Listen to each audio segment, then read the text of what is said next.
The beginning of the NFL season is approaching fast. This time to kick it off, the Baltimore Ravens will be the ones traveling to Arrowhead to do what the Lions did to open the 2023 season, take down the defending Super Bowl champs. It's truly wild when you look back at just how improbable it was that the Chiefs won the Super Bowl last year. In the moment, I think we wrote it off to, there go the Chiefs again. But when you take a step back and look at the full picture, it's even more appalling. The Chiefs had 6 games in a row at the end of the regular season where they were at a rest disadvantage, which they rode into a minus 20-degree playoff game, into 2 road games against the Bills and Ravens, in which they were 1 play away from losing, to a Super Bowl where they won thanks to a game-expiring field goal and overtime. But what's crazier than the path they took to do that was that the Chiefs had their biggest down year of the Mahomes era and still got it done. Kansas City won 3 games from weeks 8 to 16. They were minus 11 in turnovers and minus 20 in penalties. They were throwing it shorter and playing more conservative on early downs than any other team, and they were 2-4 when they were down by 7 or more points at any point during a game, which is normal for most teams, but not for the Chiefs. But despite all of that, in the year that was ripe for the taking, they hoisted the Lombardi Trophy, and Taylor Swift got to run onto the field and close her own storybook ending. But don't feel like they may be slipping because of their run last year.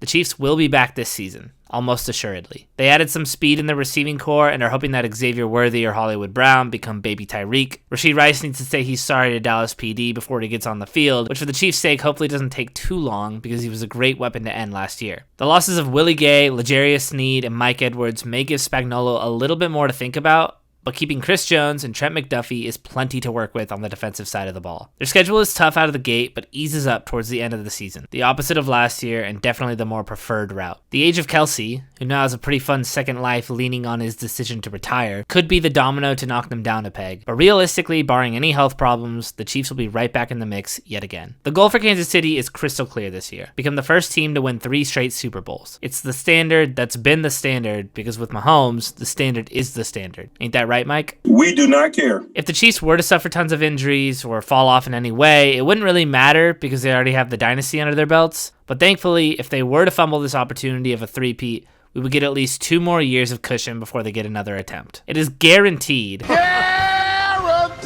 They'll be in the playoffs at least, because the rest of the AFC West are trying out a bunch of new things. Easily the biggest change happening, perhaps in all of the NFL, is the shift from Brandon Staley to Jim Harbaugh. Staley was new age analytics and metrics somehow to a fault. His erratic decision-making led the Chargers last season to an 0-7 record in games decided by a field goal or less. He somehow burned the Chargers to the ground with a franchise quarterback and one of the most expensive defenses in the league at his disposal. Scrap the Staley era and move on. That's the name of the game for Chargers fans this year. Now, enter Harbaugh, fresh off a national championship, who, in contrast to Staley's underachieving, has seemingly done more with less during his coaching career. In 2011, he took a Niners team that was under 500 in the previous 8 seasons to a 13-3 record in the NFC Championship game. There's no doubt that he'll be implementing a strong run game and a gritty defensive plan, but the question is, can he really do enough with this roster in year 1? J.K. Dobbins and Gus Edwards will look to bounce back from their injuries with the Ravens, but look out for Kamani Vidal out of Troy to potentially stand out as a workhorse, coming out of college with the most rushes and second most rushing yards in FBS last year. The Chargers unsurprisingly went for a sure thing and tackled Joe Alt, who was slated to start out the gate. But the sacrifice of that is the fact that Ladd McConkey is the sexy fantasy target on this team. Quentin Johnson will need to show that he was more than a cog in the TCU fluke after a terrible rookie campaign. After finishing last in the division, the Chargers are set to have the second easiest schedule in the league. However, they also have 6 games where their opponent has over a week to prepare for their matchup, and none where their opponent has less than a week. The whole goal for the Chargers this year should be to keep as many people healthy as possible, especially Herbert, although that already isn't going well. They need to build some continuity, particularly on the offensive line, and let the Harbaugh culture pull out a couple tough, close wins. They won't be in contention for a Super Bowl by any means, but an outside shot at a playoff berth if everything goes right is within their grasp. Harbaugh's winning ways versus the Chargers' uncanny ability to ruin everything that walks through the door will be one of the more interesting battles to watch over the next couple of years. The Bolts opened their season against the Raiders, who stuck by their guy Antonio Pierce when they signed him to a new contract. Raider Nation,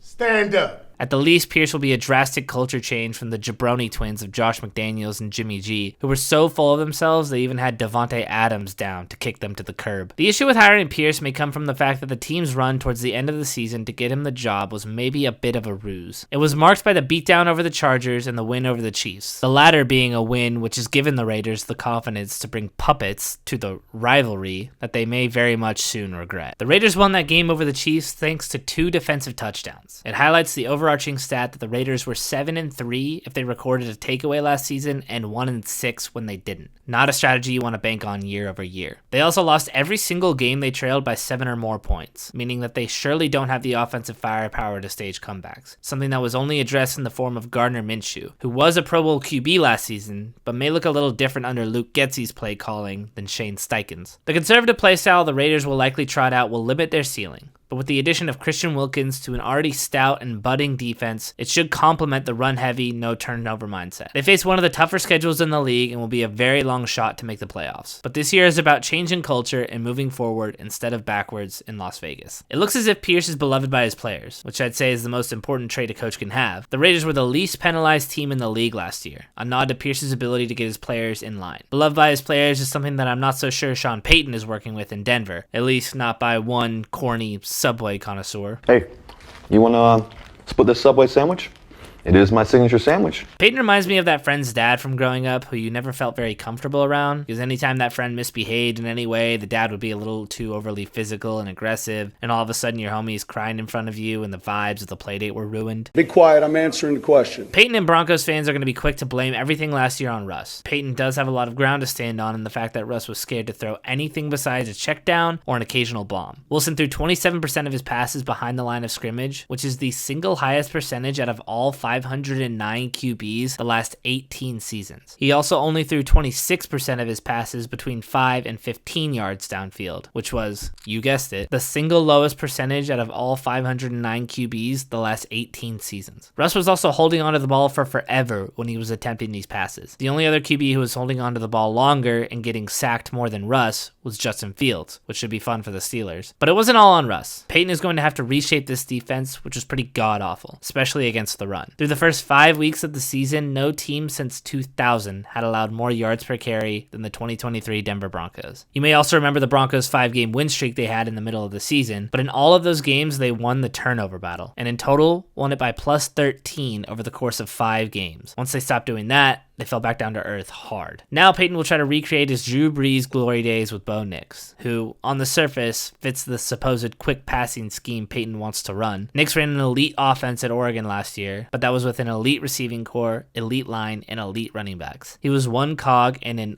almost flawless machine. This year, Nix is a replacement part that was the first result of your search on Amazon. It might fix your problem, but there's a good chance you paid too much for a piece of cheap garbage that's tying you over until you can afford a new machine. And it's clear the Broncos can't afford anything new because they're eating the most dead cap in the league thanks to the failed Russell Wilson experiment. They'll be stuck in the mud for a while, but at least Sean Payton has some experience to get out of it. And at least he's a dick to reporters. What's the question?